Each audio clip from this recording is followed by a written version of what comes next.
Hello everybody, hope आप सब अच्छे से होंगे।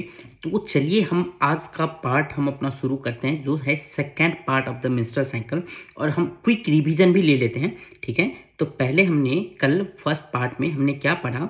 तो फर्स्ट पार्ट में हमने पढ़ा कि हाइपोथैलेमस इज रिस्पॉन्सिबल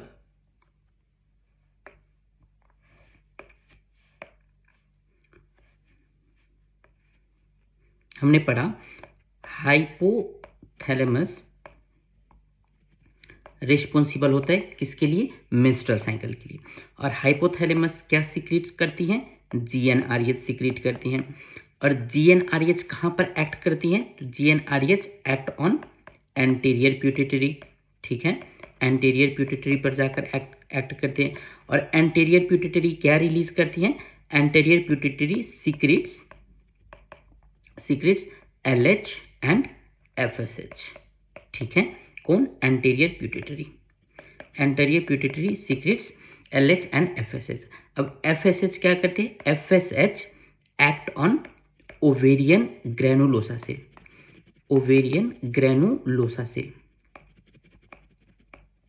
और ओवेरियन ग्रैनुलोसा सेल कहाँ पे होता है? ओवेरियन ग्रैनुलोसा सेल जो होता है वो फोलिकल में होता है, ठीक है। जो हमने कल फोलिकल का, जो हम डोमिनेंट फोलिकल का जब हम एनाटॉमी पढ़े थे, तो वहां पर हमने देखा था कि वहां पर क्या होता है? ग्रैनुलोसा सेल होता है। ग्रैनुलोसा सेल क्या करते हैं? ग्रैनुलोसा सेल सीक्रेट करती है ईस्ट्रोजन, ठीक है।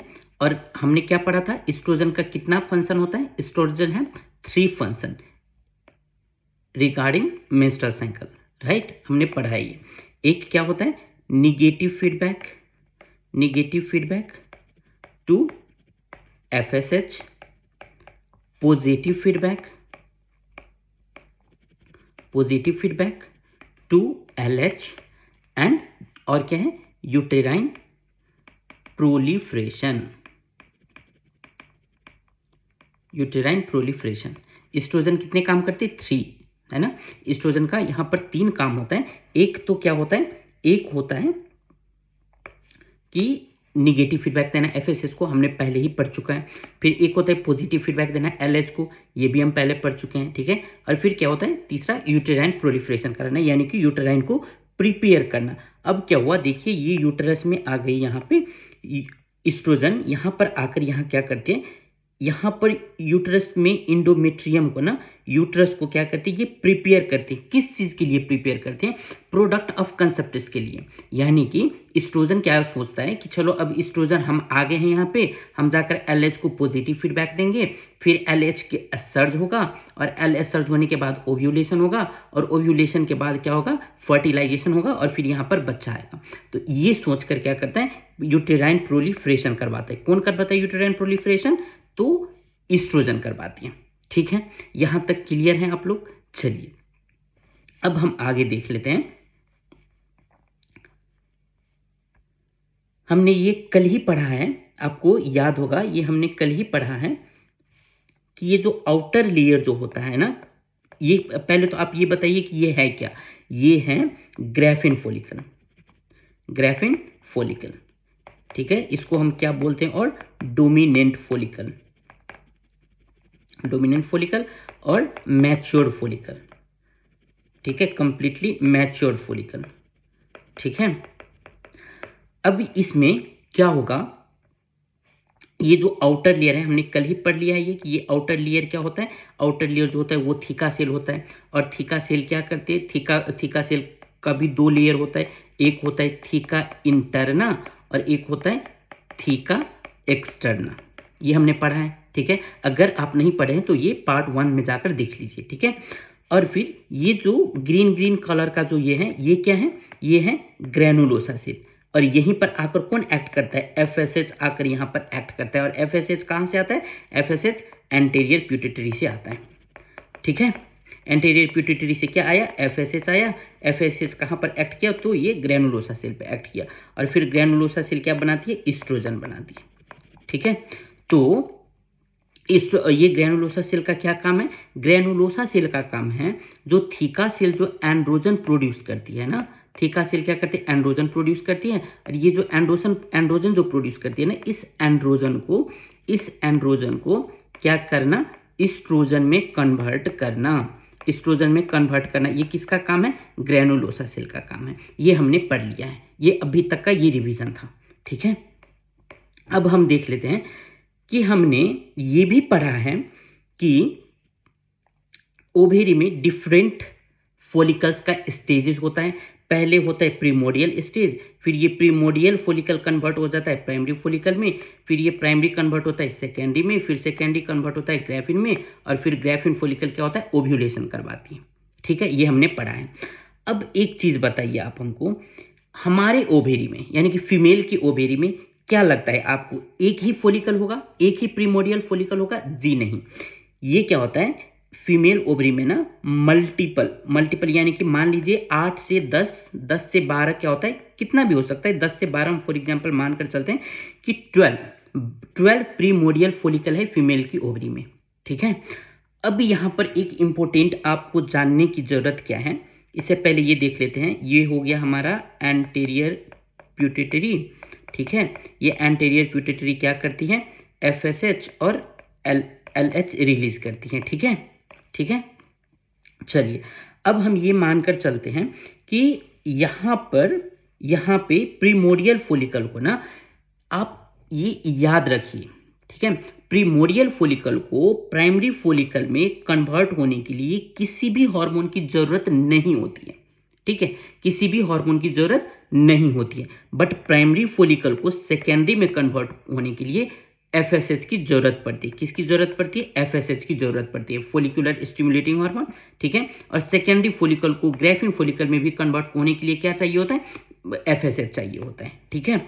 तो अब यहाँ पर देखिए, ये जो प्रीमोडियल फॉलिकल है ना, मान लीजिए हमारे पास फीमेल ओवेरी में 12 प्रीमोडियल फॉलिकल है, तो आपको क्या लगता है ये 12 का 12 प्रीमोडियल फॉलिकल कन्वर्ट हो जाएगा प्राइमरी फॉलिकल में? जी नहीं, यहाँ पे सिर्फ 5 से 6 5, मान लीजिए 5 से 6 यानी कि 12 में से सिर्फ 5 फॉलिकल क्या हुआ, कन्वर्ट हुआ प्राइमरी फॉलिकल में। अब यहां पर क्या है कि प्राइमरी फॉलिकल को सेकेंडरी फॉलिकल में कन्वर्ट होने के लिए क्या चाहिए, प्राइमरी फॉलिकल को सेकेंडरी फॉलिकल में ग्रो होने के लिए क्या चाहिए, तो FSH चाहिए। तो FSH आकर कहां पर एक्ट करेगा, ये जो आप देख रहे हैं ना, ये क्या है, ये है ओवेरियन ग्रेनुलोसा सेल, ये क्या है, ग्रेनुलोसा सेल है। और ग्रेनुलोसा सेल पर आकर क्या करेगा, FSH एक्ट करेगा और फिर इसको स्टिमुलेट करके ये सेकेंडरी फॉलिकल में कन्वर्ट कर देगा। और सेकेंडरी फॉलिकल में भी क्या चाहिए, सेकेंडरी फॉलिकल को भी ग्राफिन फॉलिकल में कन्वर्ट होने के लिए क्या चाहिए, यहाँ पे भी क्या चाहिए, FSH चाहिए, ठीक है। और फिर ये ग्राफिन फॉलिकल जब हो जाएगा ना, जब ग्राफिन फॉलिकल हो जाएगा तो क्या होगा कि ग्राफिन फॉलिकल से होगा ओव्यूलेशन, ठीक है। ग्राफिन फॉलिकल से क्या होगा, ओव्यूलेशन होगा। तो हम यहां पर क्या देखें, primordial follicle is hormone independent follicle. Primordial follicle को प्राइमरी फॉलिकल में कन्वर्ट होने के लिए किसी भी तरीके की हार्मोन की, चाहे LH हो, चाहे FSH हो, या कोई भी हार्मोन हो, किसी की भी जरूरत नहीं पड़ती है। बट प्राइमरी टू सेकेंडरी में जरूरत पड़ती है, सेकेंडरी टू ग्राफिन में जरूरत पड़ती है, ठीक है। तो अब आइए हम यहां पर देखते हैं ये क्या हो रहा है, ये हो गया ओव्यूलेशन। और आपको पता है, हमने पहले भी इस चीज पर डिस्कस किया कि ओव्यूलेशन कब होता है, when ovulation occurs eight 14 day of the cycle, 14 days of the cycle, ठीक है। 14th डे में जाकर क्या होता है, ओव्यूलेशन होता है, ठीक है। और ओव्यूलेशन कैसे होता है, चलिए हम यहां पर डिस्कस कर लेते हैं। ओव्यूलेशन कैसे होता है, ओव्यूलेशन होने के लिए हमको क्या चाहिए होगा, इंक्रीज LH का लेवल जो है वो ज्यादा होना पड़ेगा, ठीक है। ओव्यूलेशन होने के लिए क्या चाहिए होगा, LH का लेवल इंक्रीज होना पड़ेगा। और LH इंक्रीज कब होगा, जब इस्ट्रोजन LH को क्या देगा, पॉजिटिव फीडबैक देगा।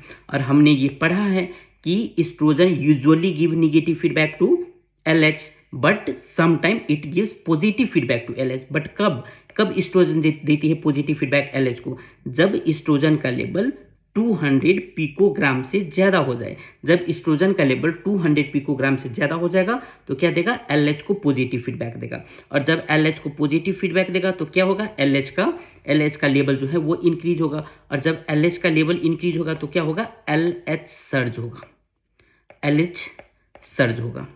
ठीक है, और जब एलएच सर्ज होगा तो क्या होगा, ओव्यूलेशन होगा। ठीक है, समझ आया यहाँ तक, समझ आया यहाँ।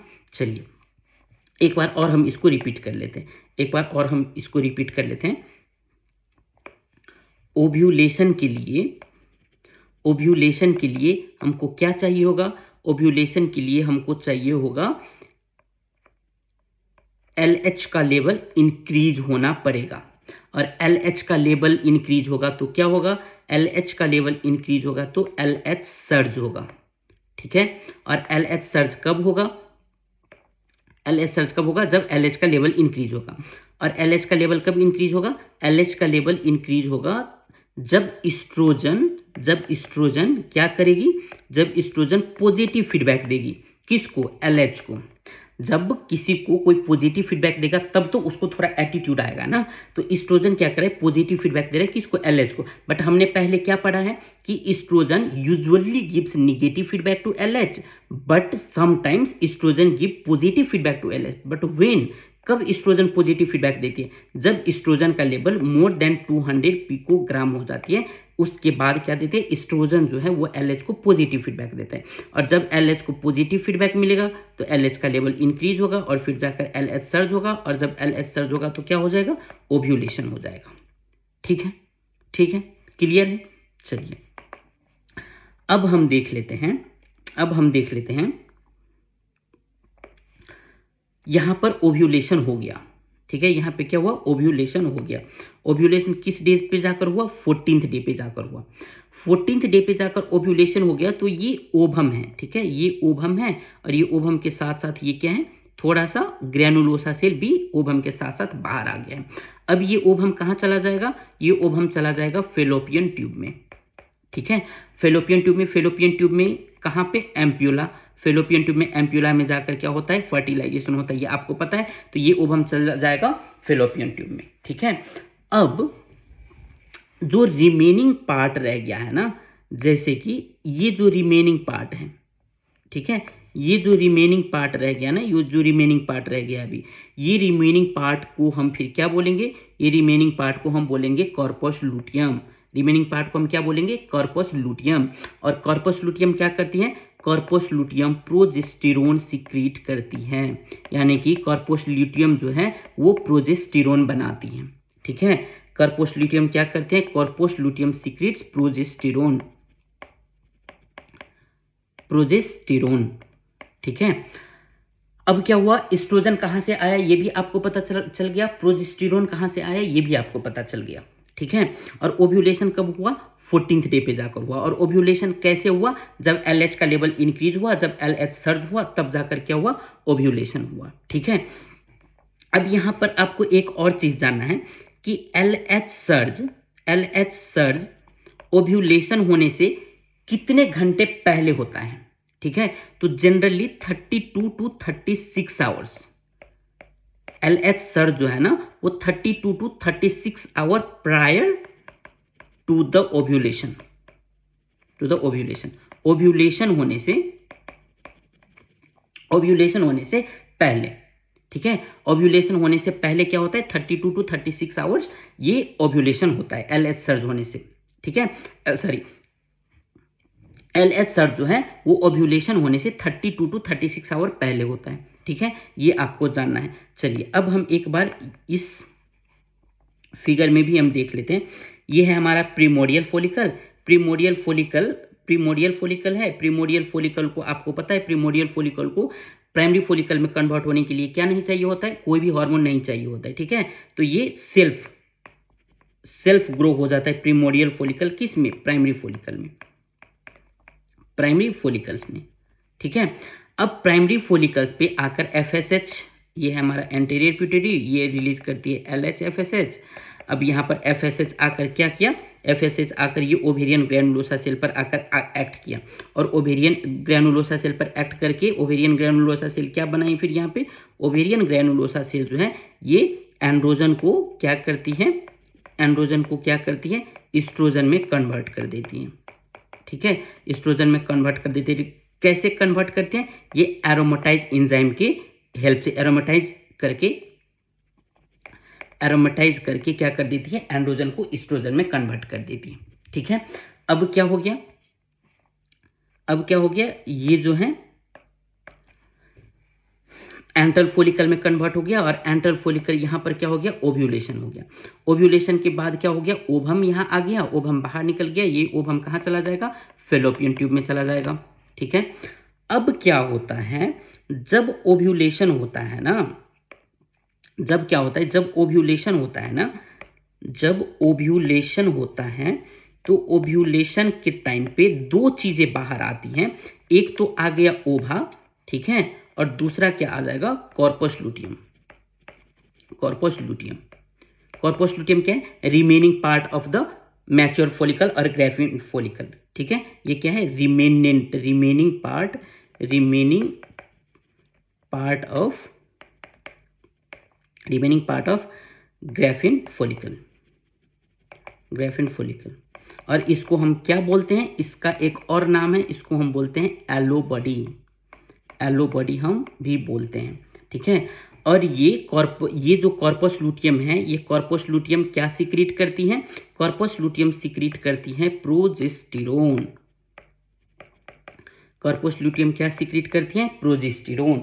और प्रोजेस्टेरोन क्या करता है, प्रोजेस्टेरोन भी एक काम करता है, जो प्रोजेस्टेरोन यहाँ यूटरस में जाके जो इंडोमेट्रियम है ना, ये इंडोमेट्रियम को प्रिपेयर करने लगता है। क्यों, क्योंकि प्रोजेस्टेरोन को क्या लगता है कि जो ओवम अभी रिलीज हुआ है, जो ओवम रिलीज होकर अभी कहाँ पर आया है, यहाँ फेलोपियन ट्यूब में आया हुआ है। ठीक है, ये क्या करेगा, ये जाकर फर्टिलाइज होगा, और फर्टिलाइज होने के बाद क्या होगा, प्रोडक्ट ऑफ कंसेप्टस यानी कि बच्चा जो है वो यहाँ पे यूटेराइन कैविटी में आएगा। ठीक है, तो इसलिए ये प्रोजेस्टेरोन क्या करती है, यहाँ पे जाकर इंडोमेट्रियम को और थिकनेस, एक तरीके से मान लीजिए बस इंडोमेट्रियम को और रेड कारपेट यहाँ पर, और ब्लड सप्लाई से लेकर सारा कुछ और भी बहुत बढ़िया तरीका से क्या करता है, इंडोमेट्रियम को प्रिपेयर कर देता है। कौन, प्रोजेस्टेरोन। ठीक है, और साथ ही साथ प्रोजेस्टेरोन एक और काम क्या करती है, प्रोजेस्टेरोन जो है ये LH को, प्रोजेस्टेरोन जो है ये क्या करती है, LH को निगेटिव फीडबैक देने लगता है। ठीक है, LH को क्या देने लगता है, निगेटिव फीडबैक। और जब LH को निगेटिव फीडबैक देगा, किसी भी आदमी को, मान लीजिए अगर कोई निगेटिव बात करेगा आपके बारे में, तो आपका मोटिवेशन लेवल क्या हो जाएगा, डाउन हो जाएगा। ठीक है, ऐसे ही LH को जब निगेटिव फीडबैक मिलेगा तो क्या हो जाएगा, LH का लेवल डिक्रीज हो जाएगा। ठीक है, और जब LH का लेवल डिक्रीज होगा तो क्या होगा, कॉर्पस ल्यूटियम डीजेनरेट होने लगेगा। कॉर्पस ल्यूटियम क्या होगा, डीजेनरेट होगा। और जब कॉर्पस ल्यूटियम डीजेनरेट होगा तो क्या होगा, प्रोजेस्टेरोन का लेवल भी लो हो जाएगा। ठीक है, प्रोजेस्टेरोन का लेवल क्या है, लो हो जाएगा। और जब प्रोजेस्टेरोन का लेवल लो हो जाएगा तो फिर ये प्रोजेस्टेरोन जो अभी यहाँ पर इंडोमेट्रियम को सपोर्ट कर रही है, ये सपोर्ट नहीं कर पाएंगे। और जब प्रोजेस्टेरोन इंडोमेट्रियम को सपोर्ट नहीं करेगा तो क्या होगा, इंडोमेट्रियल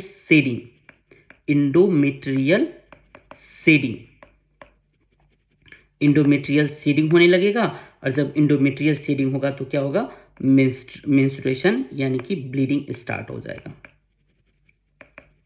ठीक है, ब्लीडिंग स्टार्ट हो जाएगा। तो ऐसे होता है मेंस्ट्रुअल साइकिल। ठीक है, तो एक बार आप लोग चलिए हम साथ मिलकर यहाँ पे जो अभी हमने पढ़ा है उसका हम थोड़ा सा समराइज कर लेते हैं। अब क्या है, एस्ट्रोजन क्या दिया, पॉजिटिव फीडबैक दिया, किसको, LH को। ठीक है, तो अब क्या हुआ, LH का लेवल जो है वो इंक्रीज हो गया। जब LH का लेवल इंक्रीज हुआ तो क्या हुआ, LH सर्ज हुआ। और LH सर्ज कब हुआ, 32 to 36 hours prior to the ovulation, ovulation होने से 32 टू 36 आवर पहले हुआ। और जब LH सर्ज हुआ तो क्या हुआ, ओव्यूलेशन हुआ। ओव्यूलेशन से क्या निकला, ओव्यूलेशन से एक तो निकला ओवा यानी कि ओवम, और दूसरा क्या निकला, दूसरा जो रिमेनिंग पार्ट है उसको हम क्या बोलते हैं, कॉर्पस लूटियम। अब ये कॉर्पस लूटियम क्या करेगा, ये कॉर्पस लूटियम जो है वो प्रोजेस्टेरोन बनाएगा, ठीक है, प्रोजेस्टेरोन बनाएगा। अब ये प्रोजेस्टेरोन क्या करेगा, हमने पहले भी पढ़ा है, प्रोजेस्टेरोन दो काम करेगा, एक तो ये इंडोमेट्रियम को सपोर्ट करेगा, ठीक है, इंडोमेट्रियम को क्या करेगा, सपोर्ट करेगा, और दूसरा क्या करेगा, निगेटिव फीडबैक देगा, किसको, FSH को, सॉरी निगेटिव फीडबैक देगा किसको, LH को। और जब प्रोजेस्टेरोन निगेटिव फीडबैक दिया LH को तो LH का लेवल क्या हो गया, डिक्रीज हो गया। और जब LH का लेवल डिक्रीज हो गया तो फिर क्या हुआ, कॉर्पस लूटियम डिजेनरेट होने लगा। और जब कॉर्पस लूटियम डिजेनरेट हुआ तो क्या हुआ, प्रोजेस्टेरोन का लेवल जो है वो लो हो गया, प्रोजेस्टेरोन का लेवल जो है वो लो हो गया। और जब प्रोजेस्टेरोन का लेवल जो लो हो गया तो प्रोजेस्टेरोन क्या नहीं कर पाएगी, इंडोमेट्रियम को सपोर्ट नहीं कर पाएगी। और जब प्रोजेस्टेरोन इंडोमेट्रियम को सपोर्ट नहीं करेगी तो क्या होगा, इंडोमेट्रियल सीडिंग होने लगेगा। क्या होने लगेगा, इंडोमेट्रियल सीडिंग होने लगेगा। और जब इंडोमेट्रियल सीडिंग होगा तो क्या होगा, ब्लीडिंग होगा, ठीक है। और ब्लीडिंग होगा तो ब्लीडिंग जो होगा तो ब्लीडिंग के टाइम पे इंडोमेट्रियम का कौन कौन सा लेयर इफेक्ट होता है, तो मैंने पहले भी बताया था कि इंडोमेट्रियम में we have two layers, one is compact layer and another we have is glandular layer, ठीक है, ग्लैंडुलर लेयर। और एक और क्या होता है, बेसल लेयर। तो ये बेसल लेयर पे कोई भी इफेक्ट नहीं होता है, तो कॉम्पैक्ट लेयर और ग्लैंडुलर लेयर ये दोनों को हम क्या बोलते हैं, फंक्शनल लेयर, ठीक है, ये दोनों को हम क्या बोलते हैं, फंक्शनल लेयर। और ये फंक्शनल लेयर क्या होगा, ब्लीडिंग के थ्रू क्या हो जाएगा, निकल जाएगा, यानी कि through bleeding this layer will come out, okay. और ये होने के बाद फिर क्या होगा, फिर से नेक्स्ट मंथ के लिए स्टार्टिंग हो जाएगा, ठीक है। तो ये है हमारा मेंस्ट्रुअल साइकिल का प्रोसीजर, और ऐसे होता है मेंस्ट्रुअल साइकिल। और होप आपको ये पता चल गया होगा। और अगर आपका कोई कंफ्यूजन है इस टॉपिक पे, अगर आपको किसी भी तरीके के डाउट है इस टॉपिक पे, तो प्लीज़ आप हमको कमेंट करके पूछ सकते हैं। और ये वीडियो को आप हमारे डॉक्टर नवीन रेडियो डायग्नोसिस के यूट्यूब चैनल पे भी देख सकते हैं, और डॉक्टर सिटी के यूट्यूब चैनल पे और वेबसाइट पे भी आप देख सकते हैं।